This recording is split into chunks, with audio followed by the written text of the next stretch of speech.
মসজিদে বুখারী, এবং তিনি হাদিস লিখতেন আর দুই রাকাত করে নামাজ পড়তেন, আর অনেক গোসল করতেন, আবার তারপর হাদিস লিখতেন।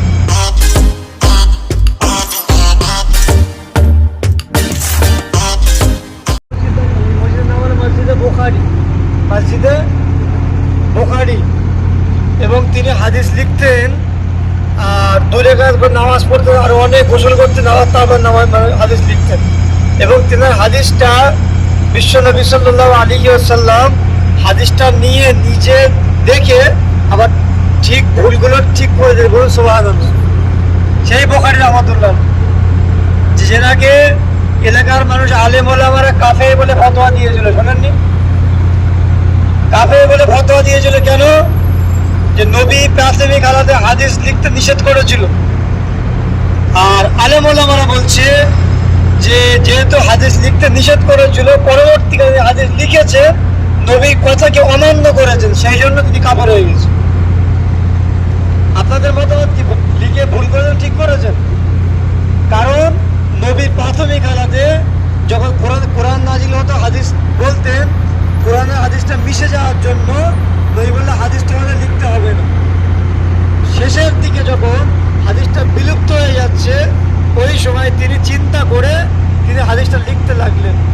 সবাই ফতোয়া দিয়ে দিলে কাফের হয়ে গেছে, এবং ইমাম বুখারী রাহমাতুল্লাহ আলাইহিকে জেলে দেওয়া হলো, অনেক অত্যাচার করা হলো, তিনি জেলে মারা গেল। জেলে মারা যাওয়ার পর যখন কবরস্থ হবে, কবর যখন দিতে যাবে, এরম টাইমে কবরের মাটিটা আল্লাহ জান্নাতে খুশবু করে দিয়েছে। বলুন সুবহানাল্লাহ। লোক মাটি কবরে দেবে কি, মাটিগুলো নিয়ে যে যা পকেটে করে নিয়ে বাড়িতে চলে যাচ্ছে। সব মুহূর্তের মধ্যে মানে দাফন করা মাটি সব ফাঁকা, মাটি নেই। রাজদরবারে খবর গেল, সরকারিভাবে রাজঘরটা ঘিরে দিয়ে স্পেশালভাবে তাকে মাজার দেওয়া হলো। বলুন সুবহানাল্লাহ। মারা যাওয়ার পরে আলেম ওলামা স্বপ্ন দেখছে যে ইমাম বুখারী রাহমাতুল্লাহ যে কাজটা করেছেন সঠিক করেছেন। বলুন সুবহানাল্লাহ। সবসময় একটু চিন্তা ভাবনা করে করা দরকার। এরপরে দেখেন, এই বুখারী, ইমাম বুখারী রাহমাতুল্লাহ এখানে থাকতেন, এবং মসজিদ আর একটা দেখেন, এইদিকে দেখেন, সে একটা মসজিদ দেখা যাচ্ছে, দেখেন হয় ওইটা, তা নাহলে এরকম জায়গার দিকে একটা ভেঙে ফেলে যাবে। মসজিদের নামটা মসজিদে ইজাবা, মসজিদে ইজাবা। নবী আমার ওই মসজিদে গিয়ে সেজদায় পড়ে পড়ে 3টে দোয়া করেছিল। কটা দোয়া? সেজদায় পড়ে পড়ে 3টে দোয়া কবুল হয়েছিল।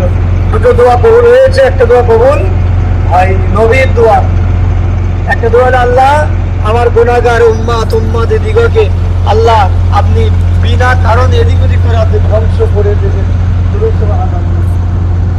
নবীদের বেলা বালা বছর ধ্বংস হয়ে গেছে না সব? পানি হয়ে, বিদ্যুৎ চমকে, পাথর বসিয়ে, আগুন বর্ষণ হয়ে, ভূমিকম্প হয়ে শুনে পড়ে গেছে সব। কিন্তু আমার নবীর উম্মাতিদের আল্লাহ নবী দোয়া করেছে যে এরা মানে হঠাৎ গজব এসে এরা ধ্বংস হবে না। বলুন সুবহানাল্লাহ। আর একটা দোয়া, আল্লাহ আমার উম্মাতিরা যেন না খেয়ে মারা না যায়। বলুন সুবহানাল্লাহ। এ নবীর উম্মাতরা হাজার কষ্ট হলেও না খেয়ে কেউ মারা যাবে না। আর 3 নম্বর দোয়া হলো, আল্লাহ ফ্যামিলি, ভাই ভাই ফিতনা, বালা মুসিবত, ফিতনা, মারামারি, খুনোখুনি, আল্লাহ এটা যেন না হয়। আল্লাহ বললো, আল্লাহ ইয়া রাসূলুল্লাহ, এই দোয়াটা কবুল হবে। এটা আল্লাহ পাকের পরীক্ষা। বুঝতে পারলেন? 3টে দোয়া করেছিল। 3টে দোয়া, একটা দোয়া না খেয়ে যেন উম্মতরা মারা না যায়। 2 নম্বর হলো সমূলে উম্মতরা ধ্বংস করে দেবেন না। 3 নম্বর হলো ভাই ভাই ফিতনাওয়ালা মুসিবত, মারামারি, খুনোখুনি যেন না হয়। এই দোয়াটা কিন্তু কবুল হয়নি। বুঝতে পারলেন? যাক, আমাদের কষ্ট হচ্ছে, বুঝতে পারছি। আপনারা যারা না বেশি থাকবেন চলে যান, জোর পড়ে যাবেন, গিয়ে বসে থাকেন, শুয়ে পড়েন।